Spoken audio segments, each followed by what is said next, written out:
Pourquoi on échange? L'échange suppose une réciprocité, un aller-retour, mouvement d'intention réciproque entre deux parties, un je et un tu. Ah, bonsoir. Ah bah tiens, là je donne quelque chose. Un regard. Un regard, c'est une info. Et l'autre en face, lui aussi, il me donne quelque chose. Il me rend un regard. Je m'offre à son regard. Bon, là, il dit rien, mais je perçois une réponse. On se sent obligé de donner, non? Et même parfois de recevoir. Oh, merci, c'est sympa. Non, le don, c'est paradoxal. D'ailleurs, les ethnologues ont observé dans les sociétés primitives que le don est régulièrement suivi d'un contre-don, perçu comme une réponse adéquate à la première prestation.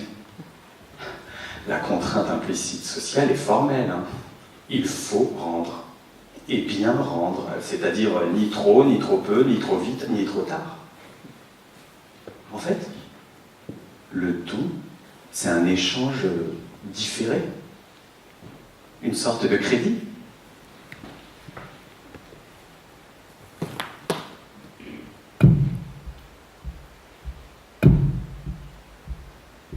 À la fois économique, religieux, politique, matrimonial et juridique. Les prestations entre les clans impliquent des échanges de biens, de services et de rites, de danse et de femmes.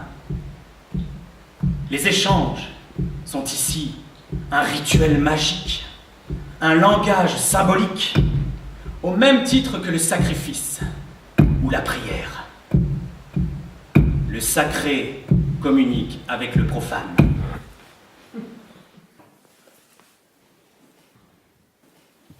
Il ne faut pas s'endetter. Refusons de recevoir chez nous la garnison de notre ennemi, l'usurier. Emprunte à ta propre banque. Tu as du bien? N'emprunte pas, tu n'en as pas besoin. Tu n'as rien? N'emprunte pas, tu ne pourrais pas rembourser.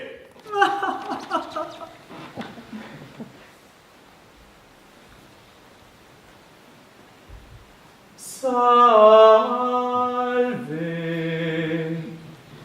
Regina.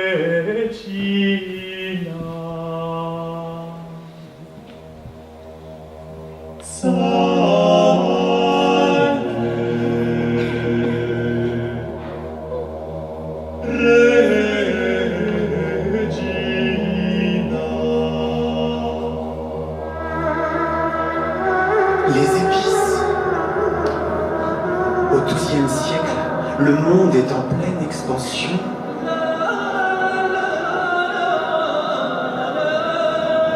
C'est le temps des explorateurs.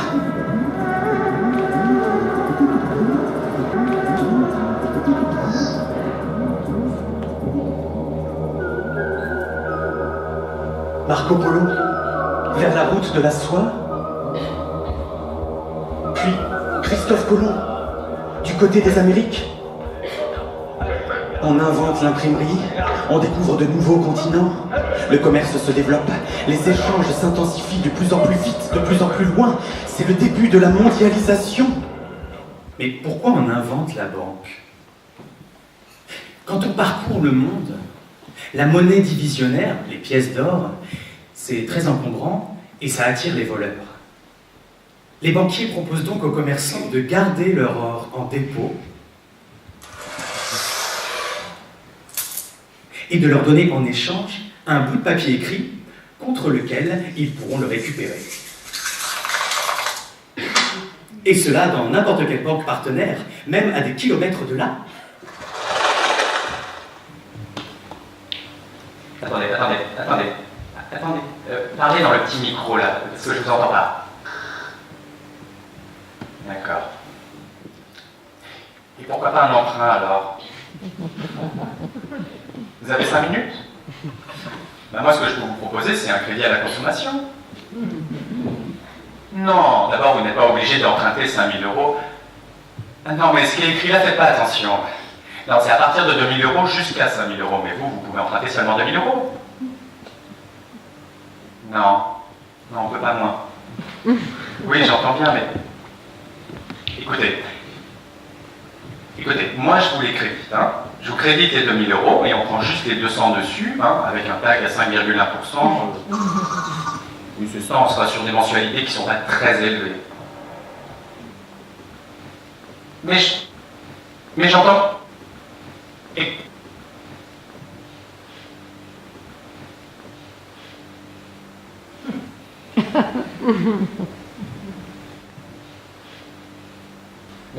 J'ai compris votre histoire, madame. J'ai compris votre histoire, mais moi je suis obligé de vous dire qu'il faut réagir maintenant. Vous comprenez pourquoi je vous dis ça? Le cours de la bourse change tous les jours, tout le temps. Tu vois? C'est comme une ligne qui fluctue. Pour acheter, il faut être en bas de la vague, et pour vendre, il faut être sur le haut de la vague.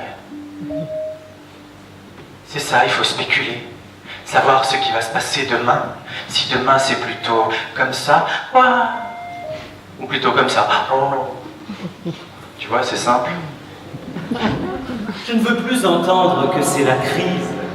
Mais bien sûr, ouh, ensemble, redressons la courbe et demain, elle sera là. La croissance. La croissance arrivera. La croissance, moi j'y crois. Elle nous guidera vers les cieux. Et la crise sera au bout.